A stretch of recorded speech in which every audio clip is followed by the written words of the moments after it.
projet CHARM travaille avec des personnes qui connaissent et qui sont en contact avec les populations cibles. En tant que père leader, mon rôle, c'est de sensibiliser mes pères ou mes copines, qui sont les autres travailleuses de sexe comme moi, à les amener à changer de comportement, à se préserver des infections sexuellement transmissibles et beaucoup plus le VIH. À les dépister également, et puisque nous avons beaucoup de services comme la PrEP, à prendre la PrEP pour pouvoir se protéger en fait du VIH. Dans ce projet, j'ai vraiment beaucoup appris. J'ai beaucoup appris, surtout déjà au niveau du changement de comportement, au niveau du VIH. J'étais dans l'ignorance en fait. Je ne savais pas beaucoup de choses par rapport au VIH, peut-être comment quelqu'un peut vivre, prévenir même le VIH. Donc, j'ai beaucoup appris. Je dépiste même mes pères. Quand je descends en communauté, je sensibilise. Pour celle qui est éligible au dépistage, je dépiste. Donc, j'ai beaucoup appris.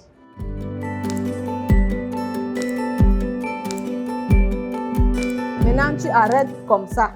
Tu arrêtes. Toi-même, tu arrêtes les bords de cette manière-ci. Tu arrêtes. Parce que si tu n'arrêtes pas, on connaît nos clients, non. Il va venir ici à côté. Et toi, tu te dis que tu as mis le préservatif. Non, tu n'as rien mis.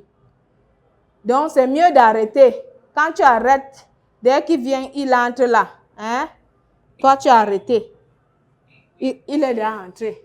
Il commence le voyage. Au début du projet, nous avons eu beaucoup de difficultés déjà. Certaines filles, certains hotspots que nous n'avons pas accès avant. Donc, ça faisait en ce qu'il y avait des blocages parce qu'on arrivait, certaines filles étaient tellement réticentes. Donc, il fallait parfois chercher l'aubergiste ou bien le gatekeeper qui pouvait ouvrir l'accès pour que nous puissions vraiment causer avec des filles.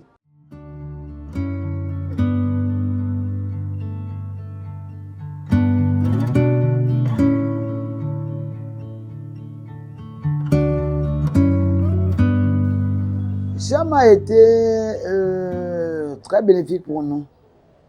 Pourquoi? Parce qu'aujourd'hui, nous avons les prélèvements sans... Au fait, il y a des prélèvements qui coûtent trop cher dans les hôpitaux. Et puis, comme prélèvement avec antibiogramme, comme vous avez vu, parce que ce n'est pas donné à tout le monde.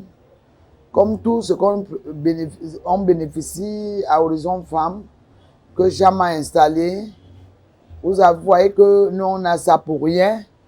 Et en plus de ça, ce n'est pas seulement ça. On a des choses, les médecins partent un peu de partout dans les hôpitaux et puis ils viennent nous rendre les services. Les pareils services ne sont pas donnés à tout le monde parce qu'aujourd'hui, le monde est élevé, le monde est avancé. Une comme moi, je ne me plains pas. J'ai ma santé à main et puis je suis à l'écoute de moi-même. Je ne me plains pas, je sais déjà si je suis malade ou pas. Bon, à cause de CHARM. Ça, c'est un médicament. Vous voyez ici. Le projet CHARM, en droite ligne avec les directives internationales et nationales, a diversifié ses services en adoptant des stratégies innovatrices de prévention telles que l'autodépistage, VIH et PrEP. La prophylaxie pré-exposition est une méthode de prévention additionnelle pour prévenir l'acquisition du VIH-Sida chez les populations les plus à risque séronégatives. Depuis le 9 juillet 2019 que je suis sous PrEP, je suis à mon M33 aujourd'hui. Bon, j'étais à risque et puis une PL équité du DIC a lui nous parler. Comme d'habitude, elle pas souvent nous donner les présos. Elle nous a parlé de ça, ça m'a plu et je suis venue. Oui, il y a une différence. À l'hôpital, tous les services sont payants. Moi, je n'ai pas l'argent. Et quand je viens, on dit l'accueil d'abord est chaleureux et puis on me donne beaucoup de petites choses, les savons. Voir même l'argent de taxi le jour de la causerie PrEP, je ramène l'argent de taxi. Non, j'apprécie trop, je suis à l'aise, je ne sais pas, les mots me manquent. Comme amélioration, si on pouvait peut-être au niveau de la PrEP, parce que c'est prendre le médicament chaque jour, si peut-être on pouvait donner, je ne sais pas, un traitement, peut-être une prise, peut-être pour 1 mois ou bien pour 3 mois, beaucoup de filles allaient adhérer à la PrEP.